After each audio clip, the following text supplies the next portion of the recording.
இன்னைக்கு என்னையும் என் கடையும் சேர்த்து இந்த கொடை தான் காப்பாத்திருக்கு. இல்லைன்னா ஃபுல்லா நனைஞ்சிருப்பேங்க. அவ்வளோ மழை பெஞ்சிட்டு இருக்கு. போன வாரம், அதுக்கு போன வாரம்லாம் பயங்கரமா வெயில் அடிக்குது.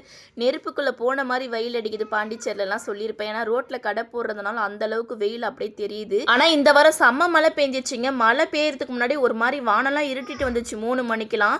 சாயங்காலம் மாதிரி இருந்துச்சு. ஆனா இப்போ வந்து 3 மணி தான் ஆகுது. நான் வீடியோ எடுத்திருக்கேன் பாருங்க. 3 மணி தான் ஆகுது. செம மழை இன்னமும் பேஞ்சிட்டு இருக்கு. நம்ம கடை எப்போ வேணா போட்டுக்கலாம். மழை அந்த மாதிரி நம்ம கேட்க பார்த்து வராது இல்லையா? 3 மணிக்கெலாம் வந்து கிளம்பி பேக் பண்ணி வச்சாச்சு. மழை நின்றா போயிடலாம் வீட்டுக்குன்னு சொல்லிட்டு. சப்போஸ் மழை ஈவினிங் டைமில் வந்துருச்சுன்னா போக முடியாது இல்லையா? அதனால் எல்லாத்தையும் எடுத்து வச்சாச்சு. இப்போ வந்து கேக் வாங்கிட்டு போகிறாங்க இல்லையா? அவங்க மலையில் போயிட்டு இருந்தாங்க. என்னை பார்த்துட்டு உடனே வந்து கேக் வாங்கி சாப்பிட்டுட்டு நல்லா இருக்குமான்னு சொல்லிட்டு போனாங்க.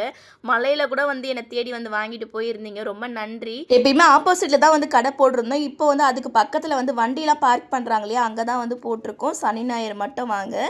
யாருக்கு வந்து மலையில் ஐஸ்கிரீம் சாப்பிட பிடிக்கும்னு சொல்லிட்டு கமெண்ட்டில் சொல்லுங்கள்.